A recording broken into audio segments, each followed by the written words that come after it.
Hola chicos, bienvenidos a una clase más. Y nada, hoy vamos a hablar sobre un tema muy importante, ¿sí? Que es el tema de todo lo que serían los síndromes alternantes, ¿sí?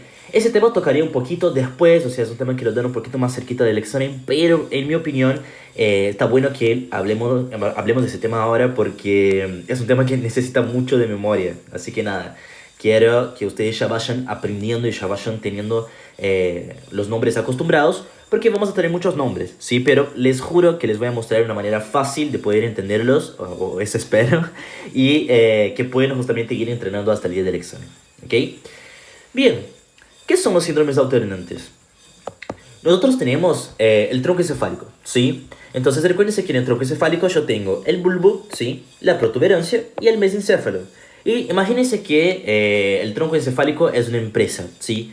Y cada piso de esa empresa, de ese edificio de la empresa, que sería el tronco encefálico, tiene una función. Entonces, el bulbo, por ejemplo, va a estar asociado a todo lo que sería el centro respiratorio, por ejemplo. La protuberancia está asociada a otras cosas, el mesencéfalo a otras cosas, y por ahí va.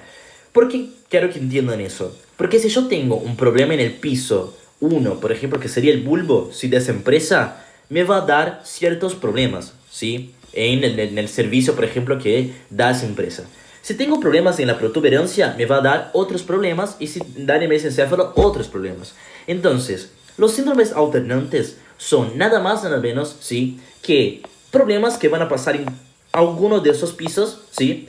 En que su gran mayoría de las veces, si no todas, pero la gran mayoría, están asociados a un evento isquémico, ¿sí? Entonces, ese evento isquémico va a hacer con que alguna de esas partes, uno de esos pisos de esa empresa, que sería el tronco encefálico, llegue a tener algún problema y alguna infuncionalidad, ¿sí?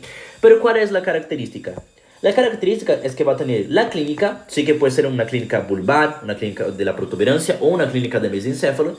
Esta clínica se va a sumar a una alteración de un par craneal, ¿sí?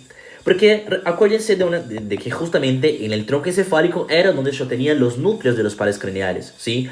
Todo lo que sería el mesencéfalo, ¿sí? Estaba asociado a los primeros pares. Todo lo que era la protuberancia estaba asociado a los pares mediales, y en el bulbo yo tengo los últimos pares, ¿sí? Bien, empecemos. ¿Por qué situaciones yo puedo tener la formación justamente de una isquemia a nivel de esa empresa? ¿Sí? ¿Qué es lo que hizo con que llegara poca sangre al tronco encefálico? Puede ser una emergencia hipertensiva, ¿sí? Puede ser una ruptura del aneurisma muy común, un trastorno de coagulación, ¿sí? Traumas, una herniación, ¿sí? Que ya vamos a hablar en la clase de cerebrovascular. Puede ser justamente cuando tengo una alteración de algún núcleo, una hemorragia talámica, por ejemplo, ¿sí? Y esos síndromes alternantes, ¿sí? Que serían la misma cosa que decir síndrome alterno, tienen la característica de que, como dijimos que están asociados o al mesencéfalo, o a la protuberancia, o al bulbo, lo separaron, ¿sí? Y al separarlo, nosotros vamos a tener varios nombrecitos. Y acá viene la parte que van a decir, ay, quién vole. Pero yo les juro que voy a explicar de una manera que puedan asociar el nombre con cosas específicas, y así no van a usar tanto de la memoria. Bien, empecemos por los mesencefálicos. Los síndromes alternantes, ¿sí? Mesencefálicos van a ser estos cuatro: Weber, Bedict, Fovil superior y Parinot, ¿sí? Bien, el mesencefálico de Weber tiene la característica de que va a ser un síndrome que se da a nivel del mesencéfalo, ¿sí? Y a nivel de mesencéfalo, ustedes seguramente se acuerdan de anatomía, porque yo estoy seguro que cuando ustedes vieron el mesencéfalo, ¿sí? Se acuerdan que en la parte anterior del mesencéfalo yo tenía el núcleo del tercer par. Y en la parte posterior del mesencéfalo yo tenía el núcleo del cuarto par, ¿sí?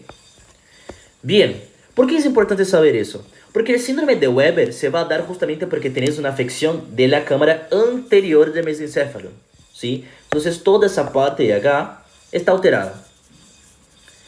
Y así como esta parte está alterada, también se altera el núcleo del tercer par, ¿sí? Por eso, ¿qué va a pasar? El paciente tendrá una hemiplegia, ¿sí?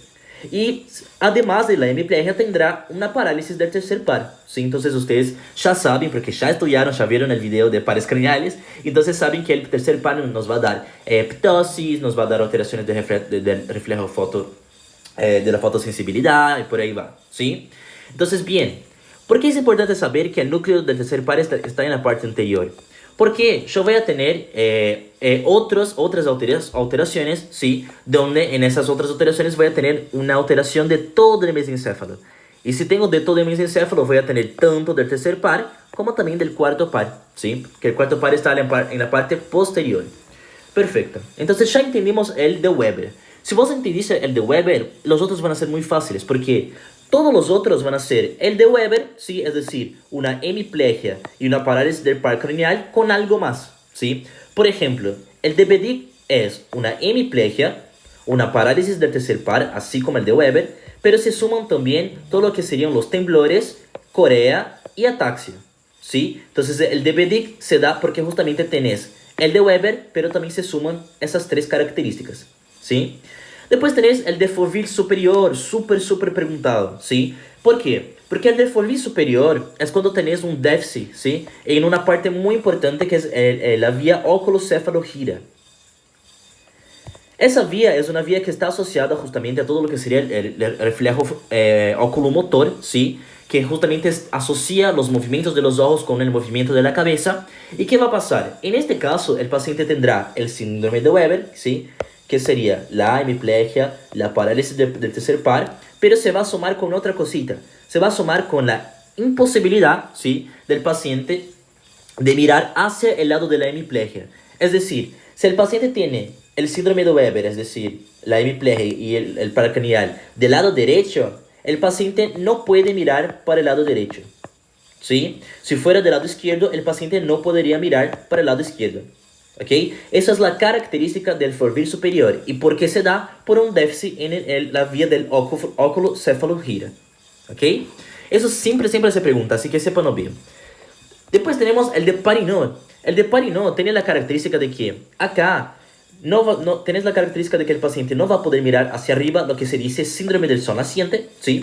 Tenés las pupilas aumentadas o pueden ser normales y tenés retracción de las pestañas, ¿ok? Esa es la característica del Parinot. Fíjense que el Parinot es el único de los mesencefálicos que tiene una clínica diferente, ¿sí? Ese que es fácil de acordarse. Perfecto. Esos serían los mesencefálicos.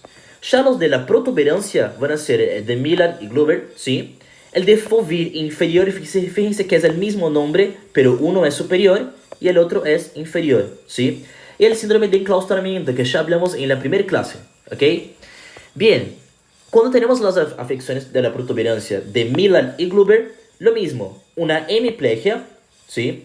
Pero en vez de tener una parálisis del par 3, acá lo que va a pasar es que voy a tener una parálisis facial, ¿ok? Recuerden que cuando tengo una parálisis facial, depende si es periférica, si es central, ¿sí? En este caso es periférica. Entonces, en la protuberancia, la lesión de Miller y Glover es justamente cuando tenés una lesión facial periférica. Bien, después tenés la lesión de Fourville inferior. La de Fourville inferior es lo mismo de la Fourville superior, pero la de superior dijimos que el paciente no puede mirar hacia dónde, hacia la lesión. Y acá pasa al revés, el paciente no puede mirar hacia el lado sano, ¿sí? Entonces, si tiene una hemiplegia izquierda, el paciente no puede mirar hacia el lado derecho, ¿sí? Y si tiene una hemiplegia derecha, el paciente no puede mirar hacia el lado izquierdo, al contrario, ¿sí? Después tenemos el síndrome de enclaustramiento, ¿sí? Que hablamos en la otra clase. Recuérdense que el síndrome de enclaustramiento es justamente que el paciente está con una cuadriplegia, ¿sí? Y no puede mover los músculos, nada más puede mover los músculos de los ojos, ¿ok? Los músculos o sea, puede parpadear como mucho, digamos, y a veces, con mucha suerte, puede tener justamente la motilidad extrínseca del ojo, ¿sí? Horrible, tipo, no me imagino lo que es. Bien, después tenemos las alteraciones vulvares, ¿ok? Que son las últimas, les juro. Las alteraciones vulvares van a ser el síndrome de Jackson, Babinski, Abelis y Schmidt. ¿Cuáles son las que más se preguntan? El de Schmidt, ¿sí? Y de Abelis. Pero las de Jackson y Babinski son súper fáciles, así que ustedes van a saber igual. Bien. El del bulbo tenemos el síndrome de Jackson, donde vas a tener también una hemiplegia, ¿sí? Pero vas a tener alteración del par 12, ¿sí? Entonces tenés una parálisis del par 12, es decir, de la motilidad de la lengua, ¿ok? El síndrome de Babinski, lo mismo, hemiplegia, alteración de la lengua, pero también se suma un síndrome cerebeloso, ¿sí? Con Clauber-Horner. Bien, Después, los otros dos que son los que más se toman son el síndrome de Abelis, donde tenés hemiplegia, alteraciones de la motilidad de la lengua y también tenés una alteración de las cuerdas vocales, ¿ok? Y por último, que es el que más se toma, síndrome de Schmidt. El síndrome de Schmidt es alteraciones de hemiplegia, alteraciones de la lengua y alteraciones de músculos del cuello, el trapecio y el esternocleidomastoide, ¿ok? Entonces, es mucha cosa. Sí, yo sé que cuando lo ves por primera vez es mucha cosa, pero van a fijarse que todos son una hemiplegia con algo, una parálisis de algún par craneal, ¿sí? Y ese par craneal normalmente es el mismo y los otros lo que van a hacer es sumar alguna cosita más, ¿sí? Entonces, eso lo repiten, o sea, sé que parece que estoy chamuchando, pero no estoy chamuchando, ¿sí? Porque yo la primera vez que lo vi dije, la puta madre, ¿cómo voy a saber eso? Pero después pensé, che, si yo aprendí 25 causas de fibrilación auricular, yo puedo aprender esos nombres, ¿sí?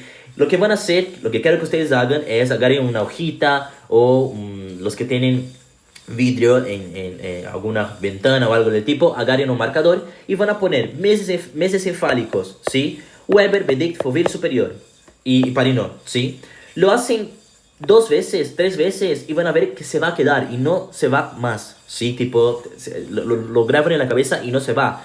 Principalmente porque hay muchos nombres muy específicos, ¿sí? Entonces quédense tranquilos con eso, entrenen porque se pregunta, ¿sí? Es una pregunta de examen, ¿ok? En el torneo nunca vi que lo pregunten, ¿sí? Yo me acuerdo que cuando me preguntó de par craneales yo empecé a hablar de síndromes alternantes y me dijo tipo, che, no hace falta hablar de síndromes alternantes, tipo, eso ya es demasiado. Entonces, no se pregunta tanto en el oral, pero sí se pregunta en el examen, ¿ok? Bien, el otro tema que nos toca, sí, es justamente un temazo, sí, no es un tema chiquitito, que es el accidente cerebrovascular, ¿sí? Pero bien, a mí no me sirve empezar acá y hablar sobre el accidente cerebrovascular, cerebral medio, cerebral anterior, si ustedes no se acuerdan de la anatomía, ¿sí? Es muy, muy importante que sepan la anatomía porque quizás les puedan preguntar. Ya yo conozco personas, ¿sí? Que fueron muy, muy bien en el oral, ¿sí? Estaban contestando todo, y de la nada dijo, che, y decime, ¿cuál es la formación del polígono de Willis? Y te pongo un 10. Y las personas no sabían. Y ahí reprobaron. Entonces no quiero que no quiero que pase eso con ustedes jamás, ¿sí? Porque ustedes son inteligentes, ustedes merecen aprobar y ustedes saben, ¿sí? La anatomía básica y la formación del polígono de Willis. Perfecto. Entonces, ¿qué tienen que acordarse de eso? Primero, acuérdense que tenemos dos sistemas. Un sistema vertebrobasilar, que es el sistema que está en la parte posterior del polígono, y el sistema que está en la parte anterior, que es el sistema de la carótida interna, ¿sí? Bien, les voy a explicar de una manera bien sencilla. Y no me voy a emplear mucho en eso, ¿sí? Es nada más para que ustedes se recuerden. Pero acuérdense que nosotros teníamos nuestras queriditas arterias vertebrales, ¿sí? Acuérdense que las arterias vertebrales, hablamos un poquito de ellas cuando hablamos de todo lo que era síndrome de la subclavia, del robo de la subclavia, ¿sí? ¿Y qué pasa acá? Las vertebrales van a venir justamente por toda la parte posterior de la columna, ¿sí? Y cuando llegan al foramen magnum, ¿sí? Pasan el foramen magnum, ¿qué va a pasar? Tienen la característica de que van a formar una arteria, ¿sí? Esa arteria que forman es una arteria muy importante, que es la arteria basilar, ¿sí? Entonces tenemos las vertebrales forman la arteria basilar, perfecto. Después que tenemos la formación de la basilar va a dar algunas ramitas que son muy importantes, que son las ramas para el cerebelo, ¿sí? Una inferior y una superior, y da todas las ramas para el puente. Pero acuérdense que acá está justamente el puente tiene el surco de la basilar, donde pasa justamente la basilar, ¿ok? Entonces, vertebrales, basilar, ramas de la basilar para el cerebelo y para el puente, y después la basilar va a terminar dando dos ramas muy importantes. ¿Cuáles van a ser? Las ramas cerebrales posteriores, ¿sí? Que son las primeras ramas que vamos a tener en nuestro polígono de Willis, ¿ok? Entonces está genial que sepan cómo está formado justamente el sistema posterior. Entonces, vertebrales, basilares y cerebral posterior. Cerebral posterior sería la primera parte, digamos, de nuestro polígono de Willis. Perfecto. Después tenemos el sistema carotídeo, ¿sí? El sistema carotídeo nace de la carótida común, ¿sí? Y asciende sumada al glosofaringeo y a la yugular externa. Esto es muy importante porque si tengo un aneurisma, ¿sí? Voy a tener justamente alteraciones del glosofaringeo y puedo tener alteraciones parasimpáticas, ¿sí? Bien, entro por el agujero carotídeo de la temporal, donde se rodea de un plexo simpático, y luego pasa por arriba del agujero rascato. Recuérdense que cuando hablamos del Tolosa Hunt, que hablamos del seno cavernoso, bueno, acuérdense que en el seno cavernoso va a pasar justamente las ramas de la carotidia, ¿sí? Y tengo la característica de que va a dar una arteria oftálmica y luego se bifurca en cerebral media y anterior. Sam, no entendí un carajo. Ahí les dibujo un poquito, más, un poquito mejor. Tenemos acá nuestra carótida, ¿sí? Entonces hizo todo el caminito, pasó por el seno cavernoso, tiqui, tiqui, tiqui, tiqui, tiqui. Y dijimos que la primera rama que da, ¿cuál es? La arteria oftálmica. ¿Por qué es importante saber que da la arteria oftálmica? Porque si yo tengo una aterosclerosis acá, ¿sí? ¿Cuál va a ser la primera clínica que va a tener ese paciente? Además de un síncope, etcétera, etcétera. En muchos de los casos, el primer síntoma que vamos a tener en una aterosclerosis de la carótida es justamente una amaurosis, ¿sí? Es decir, una ceguera que nosotros decimos amaurosis fugaz, una ceguera temporal. ¿Por qué? Porque la primera rama que sufre justamente esa disminución del flujo va a ser la arteria oftálmica, ¿sí? Entonces el paciente va a empezar a decir, che, no veo nada, no veo nada, no veo nada. Bueno, eso puede ser justamente por una aterosclerosis, o incluso nos pasa cuando tenemos una hipoglucemia, por ejemplo, o una hipotensión, y tenemos justamente los escotomas visuales, y después de los escotomas visuales tenemos justamente pacientes que pueden llegar incluso a tener una amaurosis fugaz. ¿Por qué? Porque la sangre no está llegando justamente en la primera rama de la carótida. ¿Ok? Perfecto. Además de eso, la carótida va a dar otra rama muy importante, que ¿cuál va a ser? La arteria cerebral anterior, ¿sí? Entonces, perfecto, porque dijimos que la basilar nos daba la cerebral posterior, ¿sí? No, espera. La basilar nos daba la cerebral posterior, ¿sí? Y la carotidia nos va a dar la cerebral anterior. Perfecto. Entonces, básicamente, si hacemos un esquema, la basilar nos va a dar dos ramitas acá. Espera que eso es una aorta. Nos da dos ramitas acá, ¿sí? Que son las cerebrales posteriores. Y la carotidia nos va a dar dos ramitas acá, que van a ser las anteriores. Las posteriores y las anteriores. Posteriores vienen de la basilar y las anteriores vienen de la carotidia. Perfecto. Pero decís, Sam, falta una comunicación ahí en ese polígono. Falta que cierre ese polígono. Ese polígono. Claro. ¿Con qué voy a cerrar ese polígono? Con arterias comunicantes, ¿sí? Tenemos dos comunicantes. Una comunicante posterior, que es esa de acá. Y tenemos otra comunicante anterior, que es esta de acá, que comunica las dos anteriores. Perfecto, entonces ahora cierro mi polígono con la comunicante posterior, que conecta la cerebral anterior con la cerebral posterior. Y tenemos la comunicante anterior, que va a conectar las dos cerebrales anteriores, ¿sí? Y así tengo mi polígono de Willis, ¿ok? Entonces fíjense que es fácil. Si ustedes no lo cacharon muy bien, nada, agarren y hagan ese dibujito que hice recién y va a ser mucho más fácil. Y les juro que no se olvida más, ¿sí? Bien, ¿por qué le estoy echando la pelota con eso? Porque además de que no quiero que ustedes pasen vergüenza con el profe porque les quiero mucho, es porque tienen que saber justamente cuáles son las ramas y de dónde vienen. Porque la arteria cerebral anterior, ¿sí? Tiene la característica de que va a pasar de manera medial, ¿sí? En la cara medial de las cortezas, es decir, no sale para afuera, ¿sí? Que es el gran error que la gente suele hacer. No es que la arteria anterior sale por acá y viene por acá, no. La arteria anterior está adentro de todo lo que serían los dos lóbulos, ¿sí? Y adentro de los dos lóbulos va a irrigar toda la cara medial de la corteza, ¿sí? Todo lo que está adentro. Después va a salir, ¿sí? Y va a irrigar todo lo que está en amarillo, que sería la cara anterior del lóbulo frontal, ¿sí? Y del lóbulo temporal, pero muy superficialmente, ¿ok? Entonces la anterior está adentro. Ya la medial tiene la característica de que sale por acá, ¿sí? Que sería el conducto de Silvio. Y a esa sí viene para afuera, ¿sí? Y va a irrigar todo lo que sería la cara lateral de prácticamente todos los lóbulos, ¿sí? El frontal, el temporal, el occipital y el parietal. ¿Ok? Entonces la arteria cerebral media es muy importante. Perfecto. Después tenemos por último la posterior, que la posterior sí irriga todo lo que sería la cara inferior y occipital. ¿sí? Entonces, si tengo un problema en la cerebral posterior, puedo tener déficits a nivel oftalmológicos, ¿sí? Déficits en la visión, por ejemplo, ¿sí?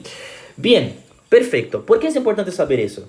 Porque si ustedes tienen una tomografía y ven que tienen una lesión acá, y el doctor le pregunta, ¿esta lesión corresponde a qué arteria? Ustedes van a saber que Sam les dijo que la arteria que está asociada a la cara lateral, ¿cuál era? La cerebral media. Entonces, acá tengo un déficit de la cerebral media. Si tengo un déficit de la anterior, ¿sería dónde? Sería acá. Entonces, tengo el hemisferio acá, sería más o menos acá. ¿Por qué? Porque les dije que la cerebral anterior justamente irriga toda la cara interna. ¿Ok? Perfecto. En la tomografía, ¿sí? ¿Cómo ustedes van a saber qué es una tomografía? Porque, primero, van a ver que hay una calota, ¿sí? La calota se ve muy bien en la tomografía, se ve gruesa, ¿sí? Porque es hueso. Perfecto. Y además, van a ver, van a hacerse la pregunta. Me van a imaginar haciéndose esa pregunta cuando esté rindiendo diagnóstico por imágenes. Yo les voy a preguntar, ¿estás viendo material anatómico? ¿Sí? Puedes ver muy bien dónde empieza cada núcleo, puedes ver muy bien dónde está justamente la conformación de las cisuras. Y no, si acá puedes ver más o menos, puedes distinguir tejido, el tejido blanco del tejido gris, ¿sí? Pero no puedes distinguir muy bien todo lo que serían los núcleos. Entonces, acá sabes que eso es una tomografía. ¿Ok? Este tip les sirve muchísimo porque a veces hay unas radiografías que confunden un poquito porque tienen contraste, pero nada, así vas a saber si es una tomo o si es una resonancia. Perfecto. Otra cosa súper básica, que eso sí no pueden no saber, ¿sí? Porque si en el día de repaso les pregunto y no saben, yo mismo levanto y les doy una cachetada, ¿sí? ¿Por qué? Porque eso es el básico del básico del básico. Que recuérdense que las meninges están asociadas al DAP, ¿sí? ¿Cuál era el DAP? La dura madre, ¿sí? El arachnoides y la pía madre. ¿Cómo vas a acordarte? Además del DAP, vas a acordarte del nombre. Porque dura significa dura porque justamente es la protección que vamos a tener para nuestra corteza. ¿Sí? Es la dura madre, la que defiende a su hijito. ¿Sí? Después tenemos el arachnoides. ¿Por qué se denomina arachnoides? Porque tenemos las vellosidades, ¿sí? Justamente que van a ser la absorción del líquido cefalorraquídeo. Entonces, como parecen piernitas, ¿sí? Patitas, digamos. Entonces, por eso se dice arachnoides. Y por último tenemos la pía madre. La pía madre es la más importante porque está asociada a todo lo que sería la corteza, está pegada a la corteza. Entonces, si tengo una infección de la pía madre, ahí tenemos un problemazo, porque es como si tuviera una infección prácticamente de la corteza, del tejido nervioso. Entonces, la pía madre es muy, muy importante y es la que está pegadita con el tejido nervioso. ¿Sí? Bien, perfecto. Acá les puse nada más para que puedan identificar, ¿sí? Acá sería el arachnoides, ¿sí? Fíjense cómo pasa justamente los vasos y van hacia la pía madre, ¿ok? Acá por arriba tengo la dura madre, ¿sí? Acá es un estudio que es una angiotomografía, que es el mismo que la angiocoronario, ¿sí? Donde lo que va a pasar es que pones un contraste que tiñe, digamos, el caminito, ¿sí? De las arterias. Entonces acá ves muy bien el polígono de Willis, ¿sí? Entonces acá tenés las cerebrales anteriores, ¿sí? Apa. Las cerebrales anteriores, ¿sí? La comunicante anterior, las cerebrales posteriores, ¿sí? Y la comunicante posterior. ¿Sí? Se ve muy, muy bien. ¿Y por qué es importante? Porque si tengo alguna obstrucción, ¿sí? Por ejemplo, voy a tener una obstrucción acá. Bueno, todo lo que estaría acá no se vería. ¿Sí? ¿Por qué? Porque tengo una obstrucción. Entonces yo sé muy bien con la angiotomografía, o puedes hacer una angioresonancia también, dónde está la lesión. ¿Ok? Bien. ¿Por qué les hinché la pelota con eso de dónde está cada tipo de meninge y dónde está cada tipo de lesión? Porque la dura madre, ¿sí? Tiene la característica de que les dije que es la dura, la que manda, la bully, ¿sí? Y es muy fuerte. ¿Por qué es importante saberlo? Porque la sangre, ¿sí? Cuando tengo una hemorragia, ¿sí? Imagínense que todo eso es sangre. Una hemorragia. Bien, ¿qué pasa? La dura madre, como tiene la función de proteger el sistema nervioso central, lo que va a hacer es decir, mi ciela, mamita, quédate ahí tranquila, si yo te voy a mantener ahí tranquilita, chiquitita, porque no quiero que vayas a cualquier lado, no quiero que comprima todo el sistema nervioso central, ¿sí? Entonces la dura madre va a comprimir la sangre. ¿sí? ¿Por qué? Porque es fuerte, es dura, ¿sí? Entonces, ¿qué va a hacer? Va a hacer con que la sangre quede acá, chiquititita. Lo que ustedes van a leer mucho como forma de empanada, o si sos Pepe Argento, forma de media luna, ¿sí? Eso explica por qué justamente en una resonancia o una tomografía yo voy a ver la sangre muy compactada, ¿sí? ¿Por qué la veo compactada y no la veo en todo el hemisferio? Porque la dura madre lo que está haciendo es justamente tuki, dejar la sangre ahí chiquitita. Bien, después nosotros tenemos las hemorragias subdurales, ¿sí? Que están abajo de la dura madre, que sería esto. Acá sí tengo un problema, porque la dura madre acá ya no puede comprimirla, ¿sí? Porque la dura madre no comprime hacia abajo, comprime hacia arriba. Entonces acá, ¿cuál es el problema? Que la sangre va a poder ir a donde quiera, va a poder hacer lo que es el selecante, ¿sí? Entonces acá sí tengo un problema y la sangre termina invadiendo todo el hemisferio. ¿Por qué? Porque está abajo de la dura madre, ¿sí? Y la arachnoides ni bosta, no va a hacer nada, sino va a poder comprimirla, ¿ok? Bien, acá tengo, por ejemplo, un hematoma epidural. ¿Cómo van a saber que es epidural? Porque ven justamente la sangre compactada, ¿sí? No está en todo el hemisferio.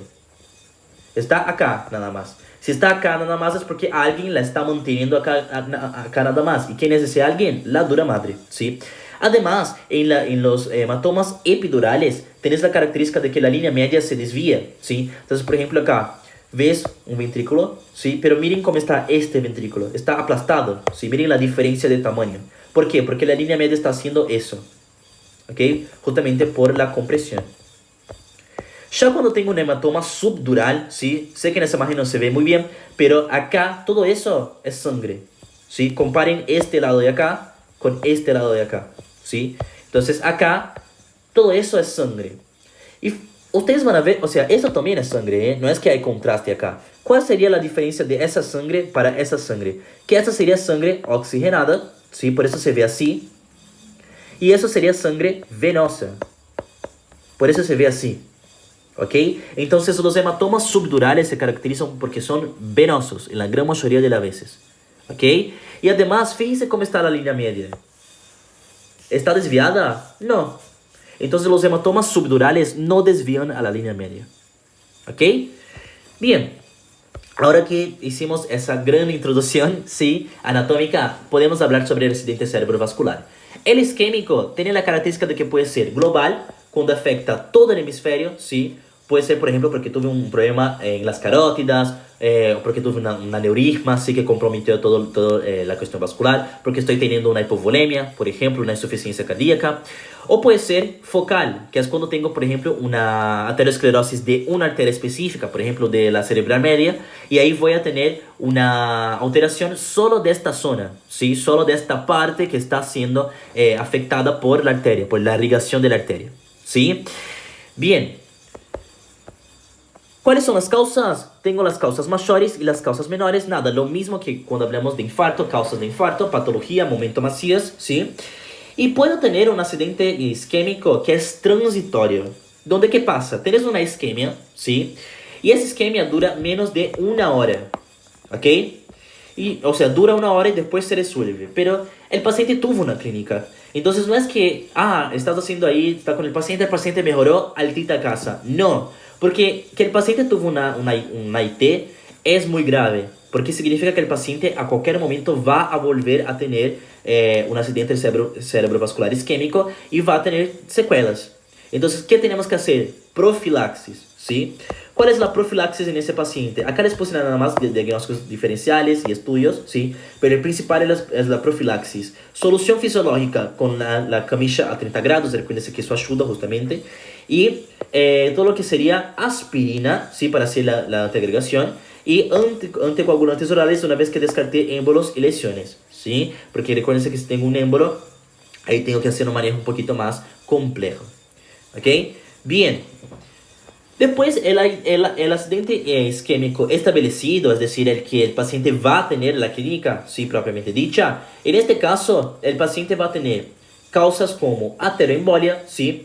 Ateroembolias que pueden provenir del lado izquierdo, fibrilación auricular, recuerden que la historia que siempre les cuento, prolapso, aneurisma, sí, endocarditis, recuerden que las vegetaciones pueden justamente ir a cualquier lado, ¿sí? Hipertensión arterial, migraña o jaqueca. Recuerden que la migraña dijimos que tenemos varias formas de migraña, incluso la migraña complicada, ¿sí? Y tenemos el shock hipovolémico o grave. ¿Qué es lo que yo quiero evitar en un paciente que tiene un accidente cerebral isquémico? Yo quiero evitar la formación de un de una formación de una hipertensión endocraniana, ¿sí? Porque acuérdense que si tengo necrosis, que normalmente ocurre luego de las 24 horas, si tengo necrosis, tengo edema. Si tengo edema, tengo inflamación. Si tengo inflamación, tengo quimiotaxis. Y si tengo quimiotaxis, tengo justamente la aparición de edemas, ¿sí? Pero edemas masivos, ¿ok? Perfecto. ¿Cuál es el problema? Ese edema masivo va a ser un edema que va a llevar un aumento de la presión intracraneal, ¿sí? Y acuérdense que si yo tengo acá mi carotida, ¿sí? Con mi pobre carótida tratando de llevar la sangre, ¿sí? Hacia la calota, ¿sí? Si yo tengo un aumento de la presión intracraneal, ¿sí? Es decir, tengo una hipertensión endocraniana, la carótida tiene que vencer justamente esa presión que está acá en la carota, ¿sí? Entonces, ¿cómo va a ser la carótida para vencer esa presión? Va a aumentar la tensión arterial, ¿sí? Entonces, el paciente va a cursar con hipertensión, ¿sí? Pero justamente eso es muy peligroso porque el paciente puede tener muchas complicaciones, ¿sí? Bien. Voy a pedir un laboratorio con hemograma completo porque quiero ver las plaquetas para ver si tengo un trombo o algo del tipo. Glucemia, gasometría, hepatograma, electrocardiograma. Voy a pedir un ATAC. Recuerden que el ATAC primero se pide sin contraste, ¿sí? Porque recuerden que la sangre brilla. Entonces, si pedís con contraste, no vas a poder diferenciar si lo que estás viendo es sangre o si es algún otro tipo de líquido, ¿sí? Para lesiones isquémicas, ahí sí ya puedes pedir con contraste, vas a ver justamente dónde termina la perfusión, ¿sí? Doppler de cuello para ver si tengo aterosclerosis y angioresonancia, que es lo que vimos más arriba, ¿sí? Lo que vimos ahora más arriba era un angiotac, pero puedes pedir lo mismo de angioresonancia. Bien, ¿cuál es la clínica? La clínica nada, semiología pura, ¿sí? Recuérdense que cuando tengo una isquemia, esa isquemia va a afectar, por ejemplo, acá, entonces todo lo que estaba encargado, ¿sí? Esta parte de la corteza del movimiento va a estar alterada. Y eso decimos foco motor, ¿sí? Entonces, digamos que acá, por ejemplo, estaba asociado al movimiento de los miembros periféricos, ¿sí? Entonces, el paciente va a tener una alteración en el movimiento de los miembros periféricos. Y a eso decimos foco, ¿sí? Normalmente, ¿qué voy a tener? Parecias, ¿ok? En las parecias, recuerden que para poder justamente evaluarlas, voy a usar las maniobras semiológicas de André Thomas, ¿sí? ¿Cómo vas a acordarte con tu movimiento LGBT, ¿sí? Que siempre está André por detrás y Thomas por adelante. Y la maniobra de Sturm-Holmes, pero acuérdense que Sturm-Holmes es una maniobra para la hipotonía, ¿sí? No es para la hipertonía, que sería este caso. Bien. Después tenéis la maniobra de Mangasini y Barré, ¿sí? Pero recuérdense que son maniobras activas, ¿sí? Y las otras eran maniobras pasivas. Perfecto. Después tenéis la disartria, ¿sí? En el caso de la disartria, vas a tener una situación que tienes una isquemia justamente a nivel temporal y eso afecta justamente el área de Broca, haciendo que el paciente tenga alteraciones del habla, y el área de Wernicke, ¿sí? Que es cuando el paciente tiene alteraciones de la compresión. ¿Cómo vas a acordarte? Porque la W, ¿sí? De Wernicke es de what, ¿sí? ¿Qué significa what? De what the fuck, ¿sí? ¿Y por qué dice what the fuck? Porque es what the fuck, ¿qué me estás diciendo? No te comprendo, ¿sí? Por eso es un trastorno de la compresión. Ese trastorno de la compresión también pueden encontrarlo como fluente, ¿sí? Cilindro cerebrovascular fluente y está asociado a causas embólicas.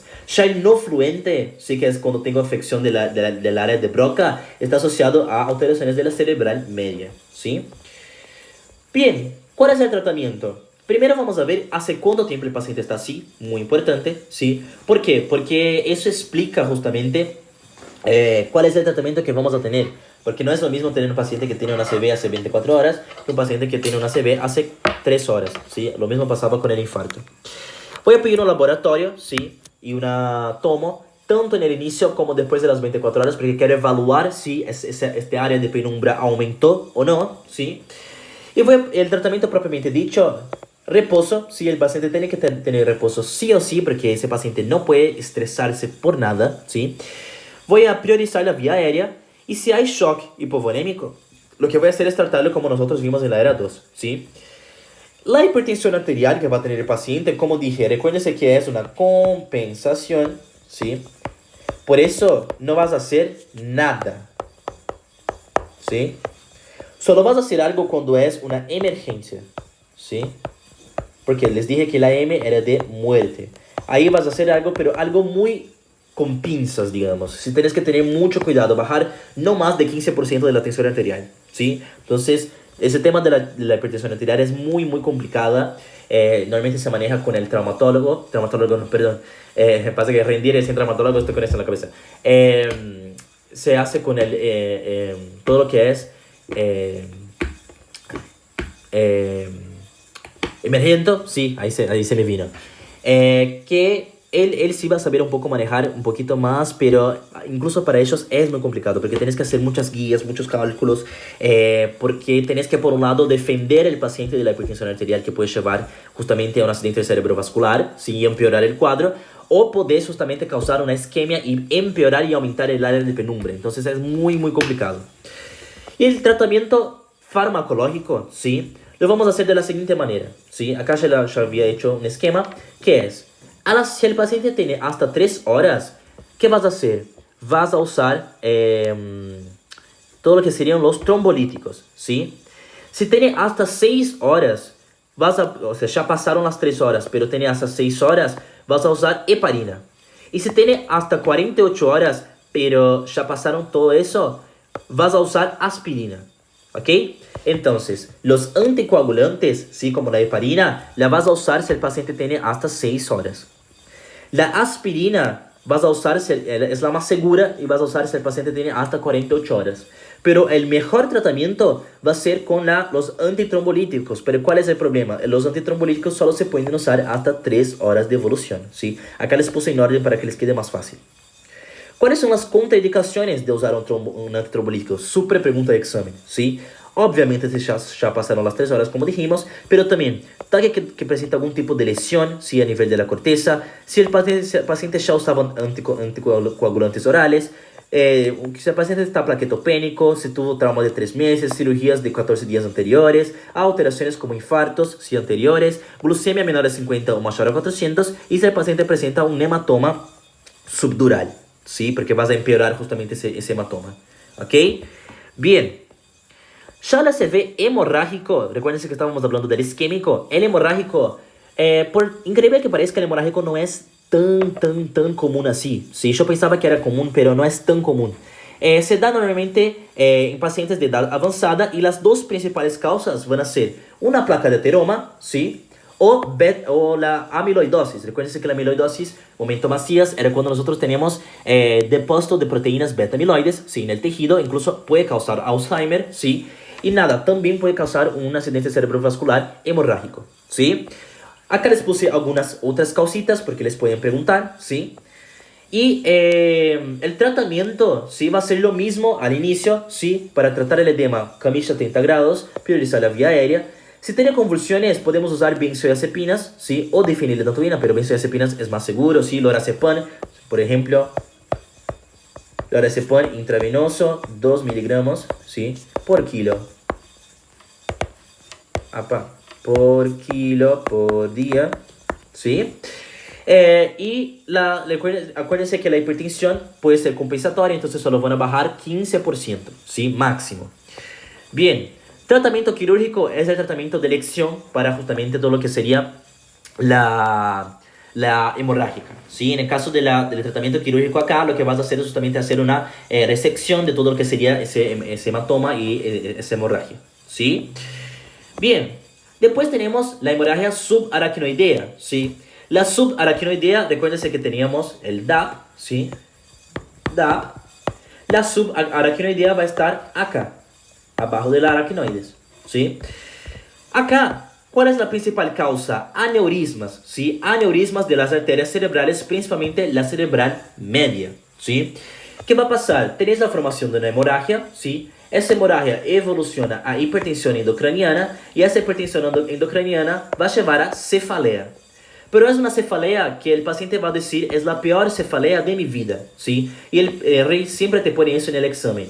¿ok? Entonces, leyeron eso en el examen, chao, hemorragia subaracnoidea.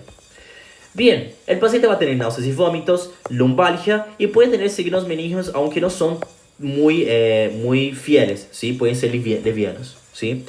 Bien, perfecto. En el fondo de ojo, el paciente puede tener una hemorragia subhialoidea, ¿sí? ¿Dónde? En el fondo de ojo, acuérdense que el fondo de ojo tenemos que hacer una dilatación de la pupila. Ustedes ya saben que acá tenemos la papila, ¿sí? De la papila emergen justamente los vasos retinianos, ¿sí? Para todos los lados. Acá tenemos la cara nasal, acá la cara lateral, ¿sí? Y van a ver que ¿qué tengo acá? Tengo sangre, una hemorragia, ¿sí? Que incluso tengo un nivel hidroaéreo, ¿sí? De esa hemorragia. Y nada, a esa hemorragia decimos hemorragia subhialoidea, ¿sí? Bien, ¿cuáles son los métodos de estudios? Voy a pedir un ATAC, obviamente sin contraste, porque quiero ver la hemorragia, ¿sí? Y puedo pedir, si no hay evidencia del ataque, una punción lumbar, ¿sí? Porque puede pasar que la sangre esté justamente percurriendo todo lo que serían las meninges, ¿sí? Entonces, ¿qué va a pasar? Voy a juntar 4 frasquitos de punción lumbar, ¿sí? Esos 4 frasquitos de punción lumbar pueden venir de dos maneras. Puede pasar que los 4 vengan con sangre, ¿sí? Donde si vienen los 4 con sangre, yo voy a saber que tengo una hemorragia activa, ¿sí? Pero si solo vino en los 2 primeros, por ejemplo, pero los 2 últimos ya no había tanta sangre, había solo un poquito, algunas hemátides, etc. Bueno, eso significa que eso es una hemorragia crónica, ¿sí? Que ya no está en una hemorragia activa, ¿sí? O sea, tengo otra conducta con esos pacientes, ¿ok?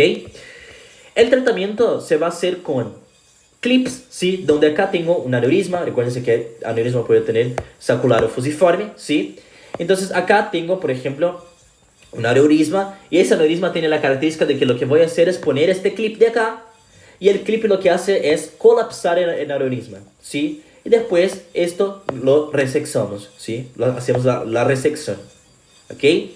Y el otro tratamiento, sí, justamente es con el coil de platino, ¿sí? Donde el coil de platino es justamente poner como si fuera un acero, ¿sí? Un hilo de acero. No es un hilo de acero, nunca digan eso, ¿sí? Porque en cirugía te van a matar. Pero es como si fuera un hilo de acero donde te llenan toda esa parte, todo el aneurisma, ¿sí? Y eso hace con que la sangre pase directamente, no entre, ¿sí?